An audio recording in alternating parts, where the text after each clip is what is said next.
Welcome to Rethinking with Alex Torpey. I am your host, Alex Torpey.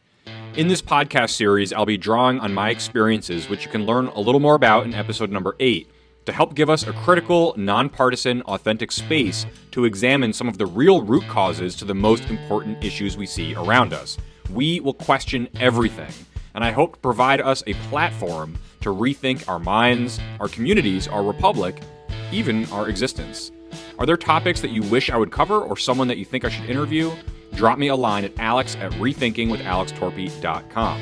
You can find the podcast on Spotify, Apple, Google, Stitcher, YouTube, and anywhere else you listen to podcasts, or at rethinkingwithalextorpey.com. Don't forget to leave a good review, subscribe, like, and share with a friend if you like what you hear. Enjoy.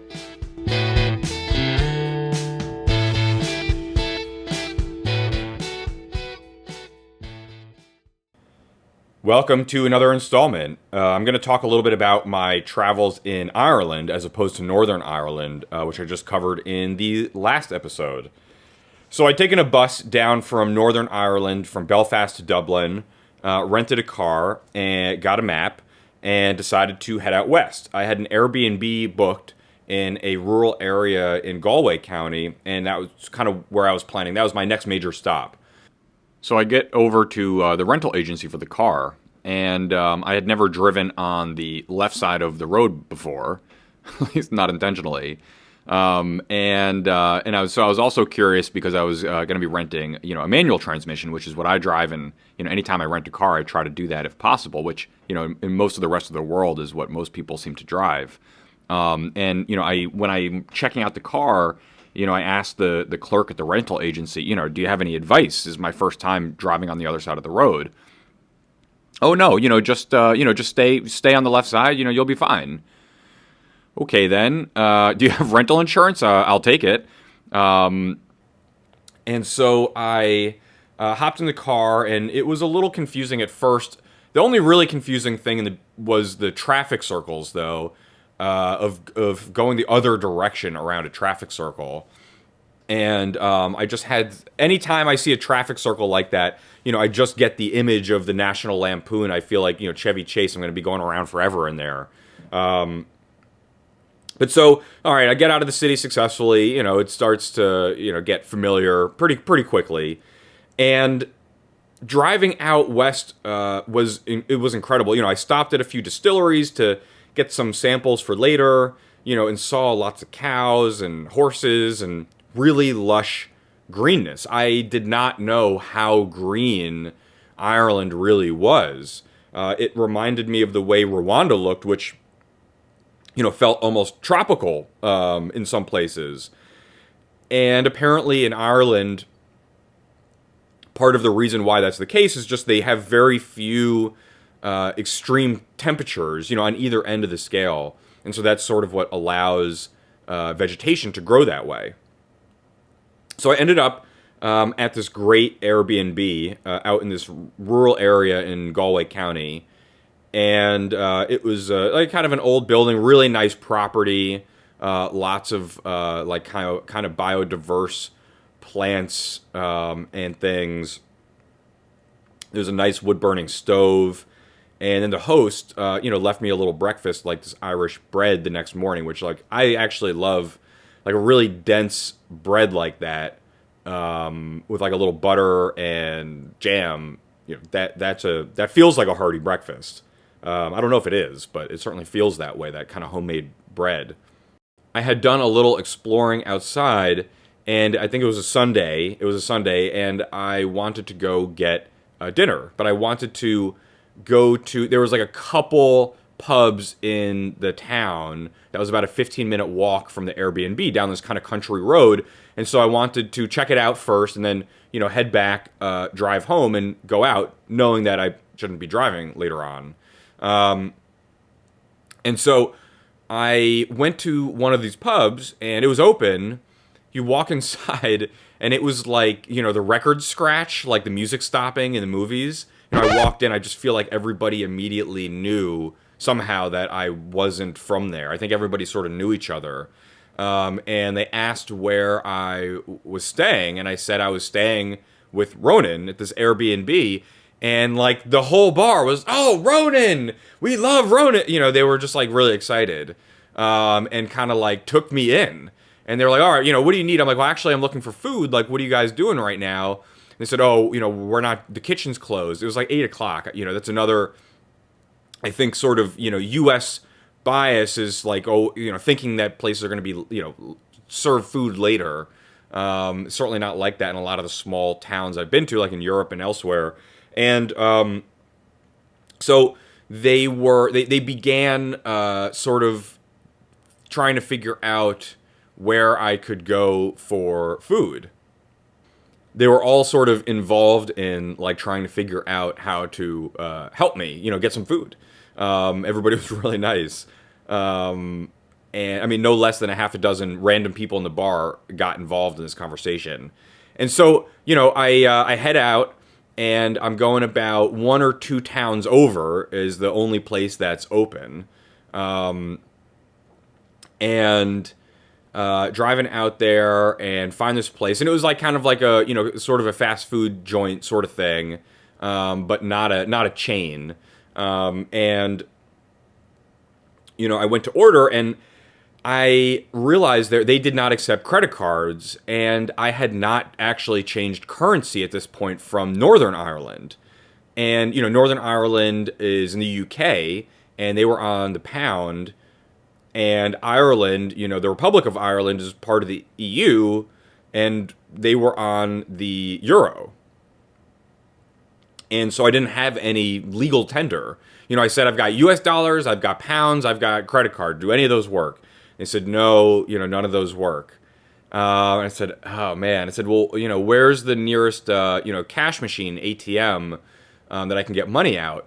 And again, multiple people in the place got involved in the conversation. Oh, what about this way? No, this is closer, and they ultimately agreed that the closest place was back in the direction I had just come from in another town over in that direction, maybe a 25-minute drive, back the other way. So I would have had to go back to that ATM, then come back to this place to get the food, then go back to the other direction to park and then go to the bar. And they saw me like thinking about that without me asking or doing anything. Like instantly, the person behind the counter just said, "Oh, don't worry about it." I was like, "What do you mean?" He's like, "Just come back tomorrow and pay." And I was like, "What? No, that's not right. You really?" And he's like, "Yeah, like it's no problem. Like you'll come back and pay, right?" And I was like, I definitely will." And he's like, "Okay, then just come back. It doesn't matter to us. Like just come back and pay tomorrow." And I was like, I really can't believe that is so generous. I set like 100 reminders in my phone, wrote it in a notebook in case I lost my phone, go back to this place and pay for this meal. Like that was like so worried that I would forget that, and then like, I don't know, it'd be some terrible reflection, I don't know, on Americans or something. It was just so nice. I really didn't want to miss that. So got the food, went back to the Airbnb, dropped the car off, and then walked into town to this pub, and walked back in. At this point, I'm a regular there. If the guy at the door recognized me, and somebody ended up buying me a beer and sat at the bar and had some Guinness, of course. Which does taste better over there. I'm not really sure why, but it definitely does. Although it tastes pretty good here too. And so we're hanging out and talking, and I'm like kind of talking to different people. At one point, talking to someone who worked at the bar, one of the owners or family of the owner or something, and ended up staying there for a while. And they were closing up. But one of the bartenders asked if I wanted to join them. They were going to another bar, and they asked if I wanted to join them. And I said, of course. Like, yeah, that sounds great. So we went to this other bar. The bar was closed, but they had sort of a, like an area. They had some pool tables and stuff. And so we were all just kind of hanging out there. There was maybe 5 or 10, maybe 10 people. In age of probably early 20s to early 30s. And we were just kind of hanging out, playing pool, listening to music, talking. And one of the conversation topics was about the economy in Ireland. And something I didn't know a lot about, really anything about before going over there. And they were talking about how there really are no jobs in these rural areas. You know, the cities in Ireland has begun to be known a little bit as a place for technology companies. They had some very business-friendly tax and other incentives to try to bring some companies to put some headquarters out there, and a handful have done that. And so they talked about that there were jobs, like tech jobs, in the cities, but in the towns they grew up, you know, they didn't really want to farm anymore, and that was becoming less and less of an option anyway. But there really weren't any other jobs for them out in those areas, and it was this sort of feeling of almost, you know, going towards listlessness.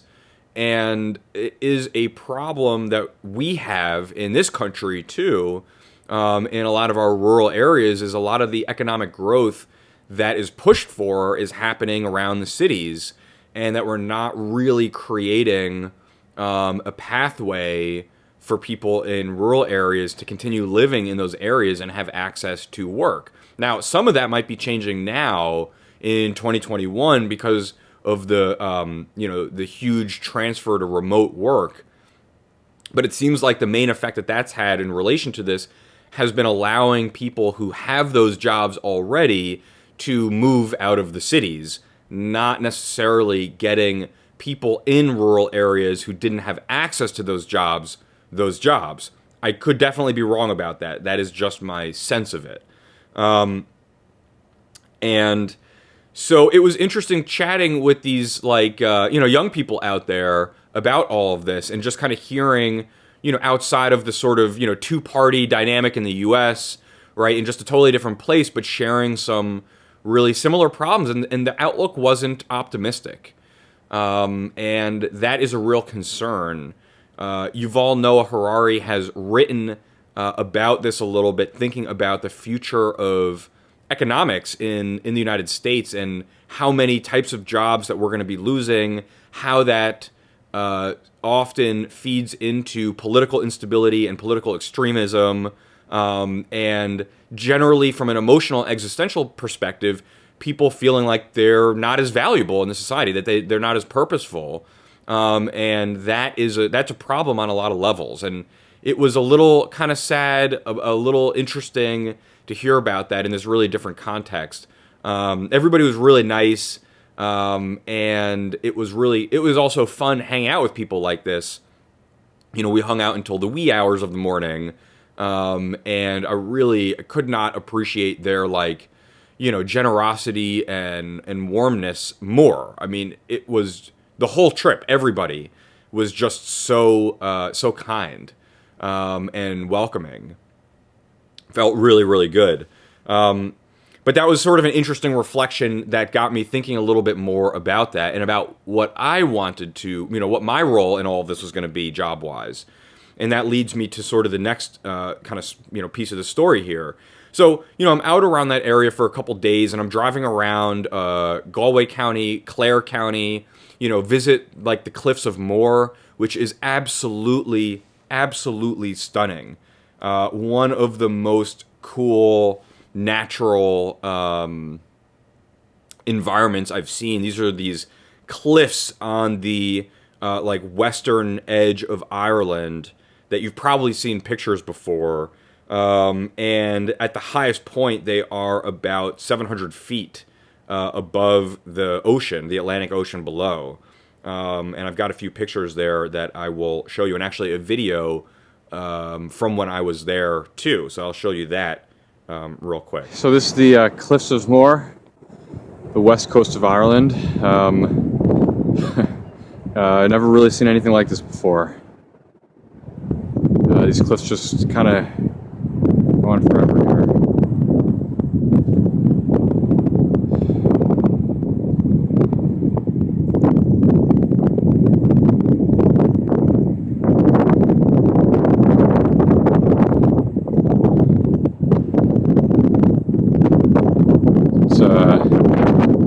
pretty stunning. And so, the Cliffs of Moher was on my like Ireland list, and I was really lucky that I got a sunny day out there, so I could watch the sunset a little bit. So that was pretty cool too. And then I just kind of explored around the area a lot. I met a little doggy friend, which I'll show you a photo of here. And as I was just kind of driving around and just seeing these like green, lush spaces and these like old stone structures everywhere, all over the place. I spent a little time driving along the coast as well, and it was just stunning. These little tiny groupings of towns, and other places I've been. Actually, Nova Scotia was sort of similar, felt similar to this sort of density. Where it's really, the rural is really rural, and then there's little tiny groupings of houses, and then nothing again for 5 or 10 miles, and then small groupings of houses, which is a little different than the way at least a lot of the U.S. that I've traveled to looks, where it's sort of almost more uniformly spread out throughout the rural areas. But I've seen, certainly seen both in the U.S. of that. Saw all sorts of cool things, old castles, had some unbelievably good Indian food at an Irish pub, kind of in the middle of nowhere. I mean, that was like some of the best I've ever had. And so, of course, then looking into why that was true afterwards and learning a little bit more of that history about between the UK and India was also kind of interesting. There were sheep everywhere. I guess Irish wool, that really is quite a thing. And yeah, there were just sheep everywhere. And there's a few sheep that stand out of my mind here because these sheep were, I guess I was adjacent to them as I had a little bit of an epiphany myself about what I wanted to be doing, over the coming years and how I wanted to structure my work. And, this was pretty soon after I had started traveling a little bit, from this Rwanda trip in 2013. And I really, really loved it. But I didn't want to stay in hotels or resorts or things like that. And that's fine if that's what your kind of vibe is for doing this. But, I really like going out into these places, meeting people, seeing communities, and engaging in them, as genuinely as possible in this short period of time. And that I wanted to do that not just because it was fun and interesting, but because there was a lot to learn and a lot to connect back to all these other issues that I was thinking about. And so I'm sitting out there and, sort of have this epiphany of the kind of, consulting that I want to do throughout the real middle part of my life. I think I may have a little bit of politics left in me in the coming years, but I don't want to be doing that for the real meat of my life. I want to be able to travel, see different places, learn about different communities, and help them with whatever they're working on. Bring some of my best practices related to process, and pair that with what the goals in a particular community are, and find ways to work in communities to kind of help them solve whatever problems they have. And that was something that I had never had as clear of a thought about until this moment.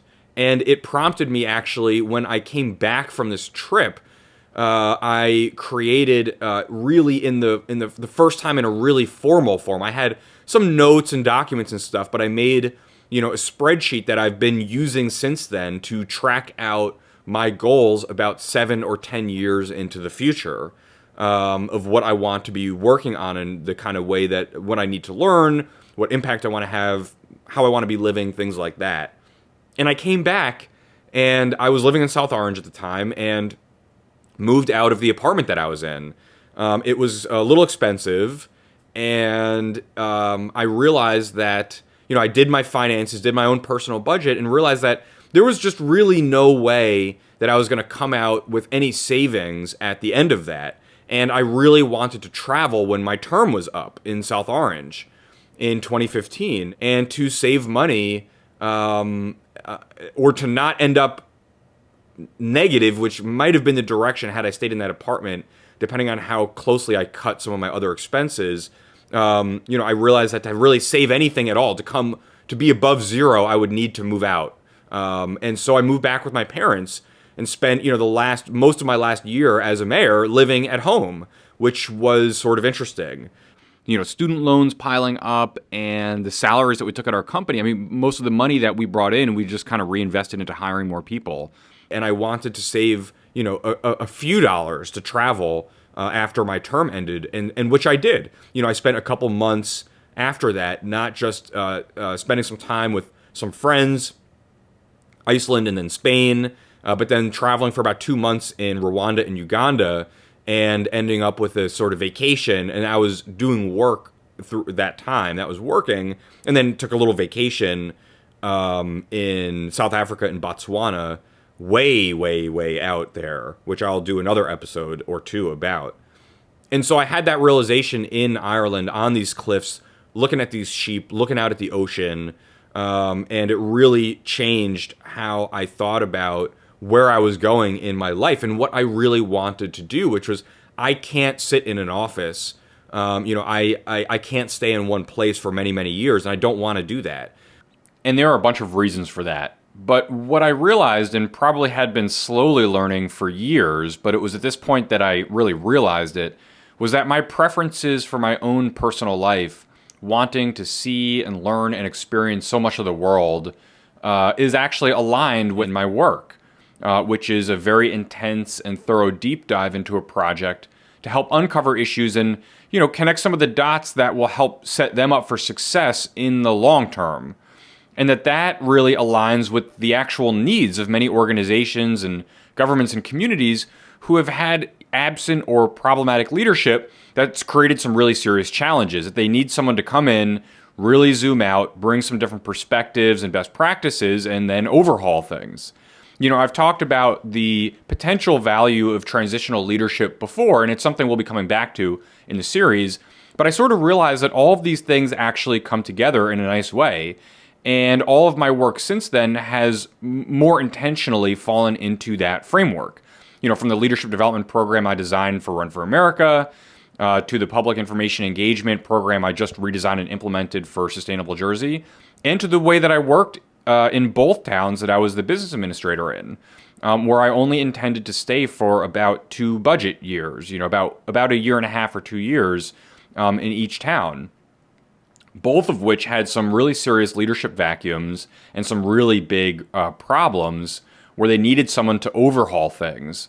But then that person can hand that off to someone with a different skill set, who's going to see those changes through in a more long-term timeline. And that's really the way that I think about my work, and that happened from Ireland and that trip. And so I really have a special place in my heart for that trip, not just because people were so friendly. And yes, I did make it back to that restaurant and paid them back for loaning me that food. And what's funny, even I'll show you a picture here. Ireland's ATMs are even friendly because they don't have any fees, and they seem to make a point of saying that. So that was kind of interesting. So I had the soft spot for how kind people were and how beautiful the sites were and how rich the history was and how interesting the culture was, but also because it was a big moment for me in thinking about how I wanted to work in the future, what works well for me based on my strengths and weaknesses, what's most interesting to me, how I can build a life around doing things in a way that works for me, which is getting to see new places, getting to meet new people, helping communities with the challenges they have, but not planning on staying there permanently, but getting to do that for a short period of time and moving on to another place. So that's my reflection on my trip to Ireland. There's a lot more there, but I want to try and keep these episodes short. So if you like it, if you have any thoughts, let me know what you think. I'd love to hear from you. And if you have any experiences of traveling that gave you some reflections like this, reach out to me on email or social and let me know. I'd love to hear about them. Hey everyone, Alex here. If you want to find show notes, sources, and more information, you can do so in the YouTube description or online on my website at rethinkingwithalextorpey.com. Please don't hesitate to reach out to me with any questions or feedback at alex@rethinkingwithalextorpey.com or on social media. And if you liked what you heard, please consider leaving a positive review, subscribing, liking, or sharing this episode with a friend. Thanks again for listening.